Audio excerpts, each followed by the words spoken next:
welcome to today's episode of Daily Musings. I'm going to talk about college, or as we call it here in Canada, university. And I wanted to share some of my takeaways from my experience of going to university. As an older adult, I basically feel geriatric at my age, being in class with all these like hip Gen Zers and taking the full load of classes that I was able to take. So in the year 2022, my first year of ever attending university, I took 14 classes. So this was 5 classes in the winter, 4 in the summer, 5 in the fall. And that was the maximum allotted amount that I was able to take. So I kind of crammed my schedule as full as I could. I went through it, and at risk of sounding really overbearing or self-important, I want to start this video with a huge caveat that I'm not this like wonder child superstar university person. There are definitely people out there who are way more qualified than I am to talk about their experiences at university, people who are going to really fancy universities that are really tough, people who are, just like more exceptional students. I'm not those things. I'm going to a very like mid-level university. It's not like anything fancy where I'm at. I'm very, very far from Ivy League. I'm not like some overachieving superstar. I'm not the best and the brightest, but I do well. So anyway, that's the giant caveat. I'm not like some expert at university. I've been doing it for 3 semesters. So that's like a year and a half for most people. There's probably a version of myself senior year who looks back on this kind of commentary with a heavy eye roll because it's like a little baby trying to talk all about the world, and that's sort of how I feel right now. But I thought that it still might be useful for some of you to get some perspective on maybe things that I've learned, lessons that I've learned personally, or takeaways that I have from my first year of college. So I'm gonna propel ahead with that in mind, hoping that there's some value here and not just like a self-important tirade to look how awesome I am at school or something like that. That's not my intent. So it was a crazy move to go to school, honestly. It was kind of out of left field. I was feeling the desire to do something more with I had been sort of dabbling in writing a little bit. I'd been doing some research projects, and it all felt very informal. And I was like, why am I doing this in an informal way? Why not go to school? And then I got really addicted to the idea, and I've been having a lot of fun with it. And before we get into like the main takeaways, again, I want to highlight that I'm not the best and the brightest. I have met those people, and those people are not me. I've had classes with some really bright, talented kids who outperform me on a variety of things, who've outperformed me on papers and things like that. But I think that the one leg up I might have over some of these people who I consider to be like way more gifted than I am, let's say, is the aspect of consistency. I think consistency is the one thing that's allowed me to do well in college so far. I mean, there's, again, some other things too. But let's start by saying, okay, I finished 14 classes, and my average currently as it stands is 91%. And the lowest mark I've had in a class is 85%. And the highest mark I've had in a class is 99%. So there's quite the range there. The worst class that I did, the 85%, was an English class, actually. It was Introduction to English. I find any type of writing class to be really, really hard to get good marks in. I found the same. I got an 86 or 87 in one of my history classes. It's really, really tough to get high marks in those kinds of classes. But if it's a psychology class where you're doing a lot of multiple choice questions and you're studying for tests, and it's not like formal writing, so I found those classes easier to achieve in. And then, of course, I also got a really good mark in my philosophy logic class, so that was really cool too. So I've had some high 90s. I've had a lot that are kind of just hovering around the 90s mark. And this is the thing about consistency. So there's these kids who are so talented, so bright, just crushing it on papers and things like that. But then they go do a test and they're like, man, I'm really exhausted and I'm just not going to bring my best energy to this today. Or they'll talk about an intro level class that they took where they didn't get a very good mark. Maybe they didn't connect with the prof. There was like some issue there. So they have probably, if I had to guess, an array of really high marks, but then they have a few lower ones, like in the 70s. And that's going to drag the whole average down, right? So I'm not smarter than these people by any stretch of the imagination, but I'm just a little bit more consistent in my efforts. Another example is a classmate of mine did poorly in a language class, but excel at pretty much everything else. And that one poor mark in a language class is going to drag everything else down just a little bit. Where when I took a language class, notoriously difficult one at that, I took Japanese and I got a 91 in that class, which I thought I was really proud of. That was the one I felt like I really had to work for that mark. And the only reason that I pulled that mark off is because of consistent daily effort. With that Japanese class, and this is really the first topic that I want to share, the one big takeaway is consistency is super important. And there's a lot of different ways to approach consistency, depends on the class. With this Japanese class, the thing that I needed to do every single day was just practice it every single day. I did somewhere in the ballpark between 1 to 2 hours a day of Japanese, depended on the day, depended on if I had to go through lecture material, if I was doing flashcards and all these other factors, if I was studying for a test. But this was a non-negotiable 1 to 2 hours a day. Even when I was in the throes of a really bad illness, I was still doing 1 to 2 hours a day, even when everything else was falling by the wayside. Losing a day or two when you're studying a language can be a major setback. So that's sort of 7 days a week, like this is non-negotiable. I think that was really the only reason. And maybe I have a little bit of knowledge of spaced repetition systems, and I did something kind of like that with flashcards. I like using manual flashcards. Those kinds of things helped a lot. I did a lot of writing practice. I experimented with journaling in Japanese as I was going through. Like, there's a lot of little things that I tried to integrate that I think I have an advantage because I've read a little bit about language learning, but ultimately it's just time. It's just that like consistent plotting daily efforts that makes the difference. And 10 hours a week in one class is actually quite a substantial commitment. So that's pretty much all I want to say about consistency. I want to talk also about organization, because I think the only other reason that I can think of that I got good marks, or that I've been able to like maintain good marks. I mean, yeah, maybe I'm not too bad at writing. I think being okay at writing is a big boon in college, because a lot of what you do in college involves writing. But a lot of it is just being organized. I think the ability to map things out, not just individual assignments, but mapping out the week, mapping out the next couple weeks, deciding how you're going to study for an exam, mapping out your study guide. Those kinds of things I think are critically important. The reason that I tend to do really well on, say, for example, psychology exams is because I'm pretty good at mapping out the study material and creating study guides for myself that I can use effectively, that force me to remember things where I'm not just like reading through my notes and calling that studying. I'm trying to like practice recall and stuff, and I organize my study notes in a way that optimizes for this. But organization in a general sense, on Sunday, every Sunday, I plan my week. And this is more detailed than just writing down study in some block of time and then study the next day. That's really vague. So what I actually do, I have an entire Excel doc where I just dump all of the dates and deadlines from my syllabi across all my different classes. And in that, and I organize it so that it's organized by date, but I can kind of visually see I do a different color for each class. And I write down what the specific assignment is. This could be an actual assignment where I have to write something. It could be an exam deadline or date. It could be readings that I need to have completed by a certain date. Anything like that. I just dump it in. And if I have, and then what I do every Sunday is I look through that list. Okay, what's coming due? What readings do I need to complete by which days? And I fill in the study parts of my schedule in with those details. So instead of just writing, okay, Monday from 10 to 12, I'm going to study, I write Monday from 10 to 12, I'm going to look at the next astronomy lecture and complete assignment number 3, or something like that. And then I piece my schedule together like this with really specific action plans built into my schedule. And it's not going to be perfect. There is going to be times I drastically over or underestimate how long it takes me to do something, but I'm getting better at this as I practice. One other thing that I do with the schedule, I try to look a couple weeks ahead, because that's when I can scan for really important activities that might be coming due. So for example, if I have a test coming up in 2 weeks, I'm going to actually start studying for that about 2 weeks in advance. Usually maybe like 10 to 14 days before a test, what I'll do is I'll create my study guide. I'll go through everything. Okay, these are all the things that are going to be on the test that I think are going to be there. I'll organize it. Usually I'll print it off because I like having a physical copy of what I'm studying. And then I'll dedicate somewhere between 30 minutes to 60 minutes a day until the test to go through the materials. And this daily thing, again, is really important. It's just like language learning.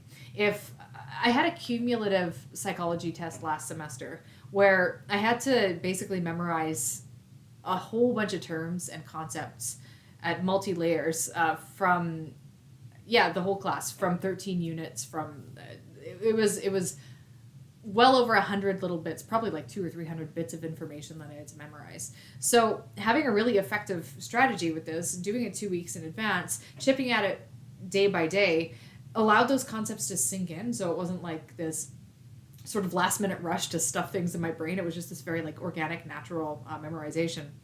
And it went really well for me. I did pretty well on the test. And I know according to my class Discord that a lot of people did very poorly on that test. So it's that kind of organization that I think makes the big difference, where you have these people who are super bright, super sharp, they're really good at what they do, they're creative, but maybe if there's an organizational component lacking, they're not going to do as well as they could. So I use my organizational skills heavily because this allows me to leverage the fact that I'm not I'm not like the most clever person in the classroom pretty much ever, but I can leverage that by, I'm good at organizing when I'm going to do the work. And I'm always prepared. I always do the work. I always do the readings before class, pretty much without exception. I don't allow myself to slip behind at all. So that's a big part of organization. So those two components alone, just being consistent and being organized, are the biggest things that have helped me. I mean, it's nice that I know how to read, and it's nice that I know how to write. Those are things that I've developed over my years towards becoming geriatric in university years, that a lot of kids might, in the younger demographic, might not have done. I've just read a lot more books probably than the average 20-year-old. I've probably done a lot more writing than the average 20-year-old, and those are going to come in handy too. One thing that I've found also really useful is just keeping my chin up. This is a really lame little thing that I've learned, but I have this. One of my biggest challenges is that I'm very sensitive to criticism, and it's something I deal with all the time. It's something I'm working on. I always work on it. Just one of those things about me. I'm just really sensitive, so that's what it is. If I do poorly on something, it's hard for me to brush that off. It's hard for me to keep my chin up.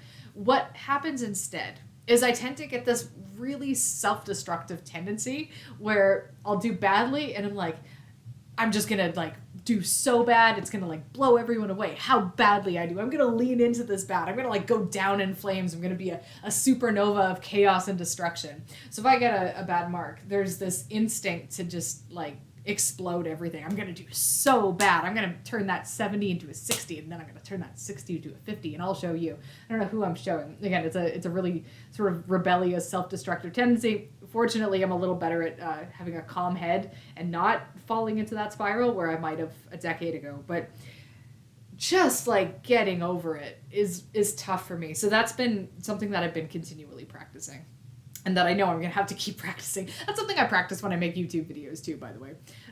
It's hard. I don't know that I'm ever going to get really good at that, but that's something I'm working on. Also, this one might sound kind of dumb too, but don't care too much.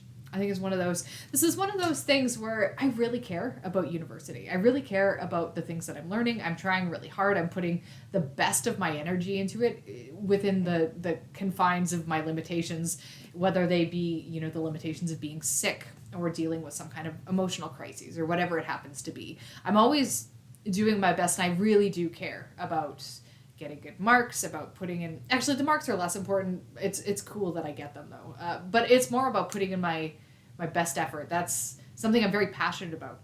So when I say don't care too much, I want you to not misinterpret that as like just sort of like passively shrugging your shoulders, like school doesn't matter that much. It's sort of like bored passivity. That's not it at all. It's more being detached from the outcomes of my efforts.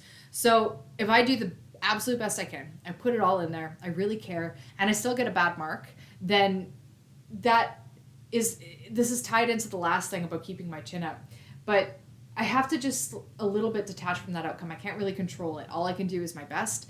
And then if I have a less than ideal outcome, it's just about, okay, well, can I learn from this? Can I integrate the feedback and do better next time?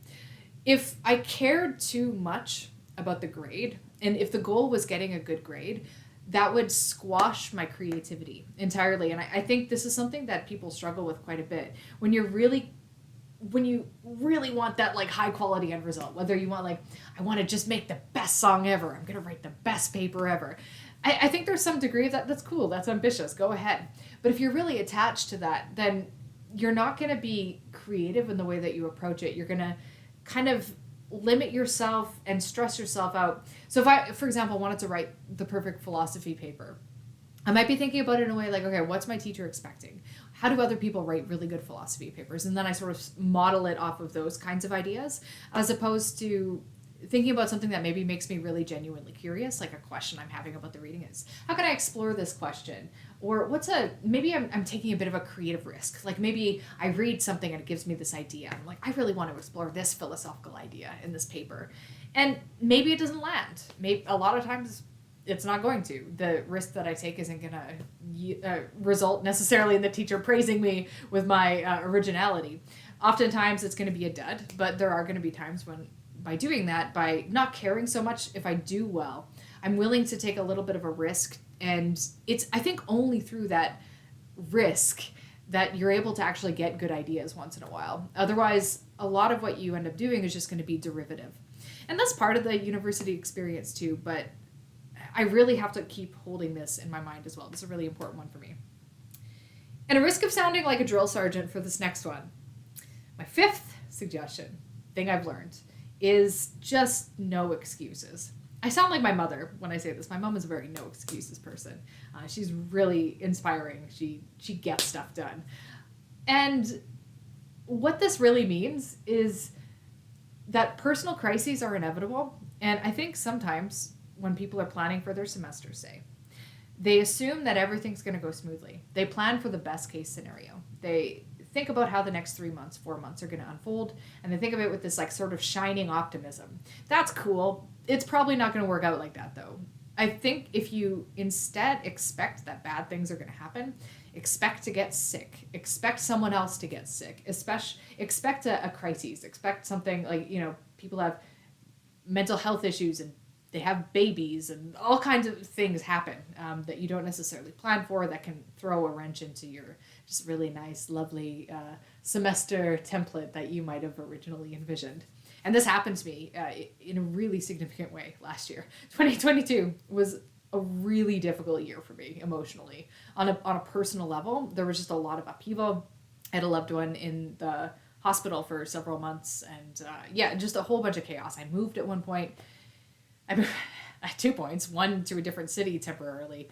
So the thing that I also did in the midst of these crises is I did not ask for extensions or exceptions or anything like that. I did not, aside from, I let a couple teachers know what was going on because it was relevant to whatever we were working on, but I didn't try to leverage the challenges that I was facing into getting sort of special permissions from school or to allow me extra time with assignments, because it just didn't feel like, ultimately, I think unless there's a funeral on the day of the exam or something. I mean, that's a really extreme example, but for the most part, even though I was in the middle of a crisis,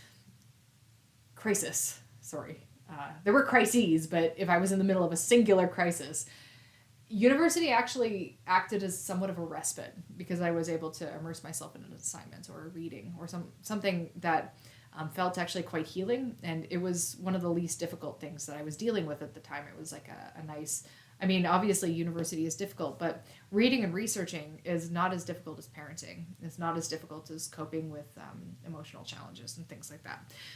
So, the no excuses thing, I think if you have this expectation of things working out perfectly and then they don't, it can be very tempting to then say like, oh, well, I'm sick this week, so I guess I can't work on my paper, which means I guess that I'm either going to have 2 days to do my paper, or I could reach out to my prof and maybe they'll give me an extra week to do my paper.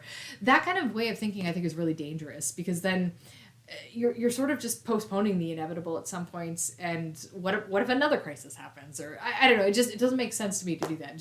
It's this very, maybe this is one of my old woman yells at kids with shaking fist on lawn or something like that opinion, my boomer opinion or something like that.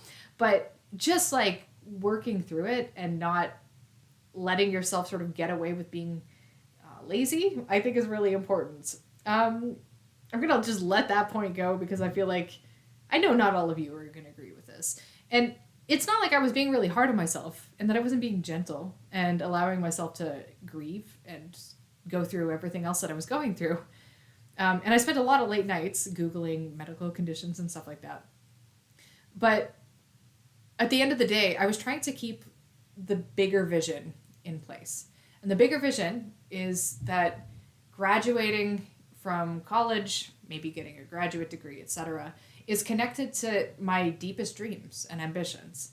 And this is something that I want more than almost anything. It's really important to me that I do this. So if I were to be lenient when bad things happen, then it's going to impact my ability to do the thing that I really want to do. And this, in fact, is the thing that I really want to be doing. It's not the thing to be lenient on. There's other things that I would be a little bit more willing to be lenient on, like, like chores, or like maybe we just order more takeout, or things like that. Like there's other ways that I can simplify my life that doesn't involve trying to wiggle out some exceptions from my profs. And that served me really well. I've gotten through it. And again, studying for an exam is simple in some kind of way when the world outside is madness and all of these things. At least, even if it's not always easy to do, like hunkering down and reading or hunkering down and studying does provide a little bit of a buffer between myself and my pain. So I found that to be really useful. That is a way longer tangent than I meant to go on. So I'll just get to my last point quickly, which is the importance of being present. And the thing I'll finish with saying, one of the reasons that I was a high school dropout and that I did really badly in high school is because of, well, there's probably a lot of reasons. One big reason is attentional issues. So usually when I was in class, when I bothered to show up, when I was in high school, I would either be doodling or journaling or doing something else that totally had nothing to do with what I was supposed to be doing, which was pay attention to the teacher. Again, a lot of reasons for this. It was really difficult for me to concentrate on lectures, and I just didn't really care. I didn't know how to cope with that. I'm a little bit better at it now. I figured out a couple ways to trap my interest. So I use a laptop for taking notes. Very dangerous with someone who has attentional issues. But I just set some rules around it. Like, don't open tabs. Just have it open on like one blank notepad. I could even like excommunicate myself from the internet, like put up some browser things where you're not allowed to use the internet while you're taking notes. I know those exist. I haven't had to use those extensions yet. But I also have either a physical piece of scrap paper or like a little notepad window open on my computer where I can capture any random thought that comes up during the lecture. Because a lot of times I'll be in a lecture, just listening to my prof, and then I'll get the thought of like, oh, I wonder when that assignment in that other class is due. Or another thought like, oh, I wonder which bush would be really appropriate with that fruit tree. What ones would be best planted in combination or something. And what I'll do is, oh, it'll only take me 30 seconds to just like quickly look this up, I'll do a little Google. And then all of a sudden 15 minutes go by and I realize I'm not paying attention at all. And I've like been researching fruit guilds and stuff like that. So Instead of doing that, I don't let myself do that. But what I do let myself do is write down whatever random thought that seems so important that it has to interrupt the lecture. So look up fruit trees or something. I take some kind of note and I say, okay, after the lecture, you can do all the Googling on fruit trees that you want after the lecture. This idea, you're not going to forget it. It's here. It's written down. It's going to be there. You don't need to go like race off to Google right this second. Just chill. And I find that to be actually really helpful. And the second thing that I always do is have a hot beverage. I don't know why. I pay better attention to people when I have a hot beverage. I don't even have to be like, constantly chugging. If it's there, it doesn't even have to be coffee. Just something hot, something sippable, something that I can just kind of like have sometimes. I don't know. It's like it lasers in my focus in a really nice way. So I don't know why. It just is. I'm just working with that. But the wider points about being present and why I think this has really helped me in school is because the more that I'm in the lecture, the more that I'm paying attention to the teacher, the less work I'm going to have to do later. The more I absorb in that lecture, the less of a grind that, say, studying is going to be. The better my notes are going to be because I'm going to have like higher quality thoughts and questions and things related to it. So I try to really get absorbed into the lecture as much as possible, even if it's not my favorite topic or it's not my favorite lecture, whatever. And yeah, it just saves so much time in the long run because you don't have to then relearn something, which is a huge waste of time.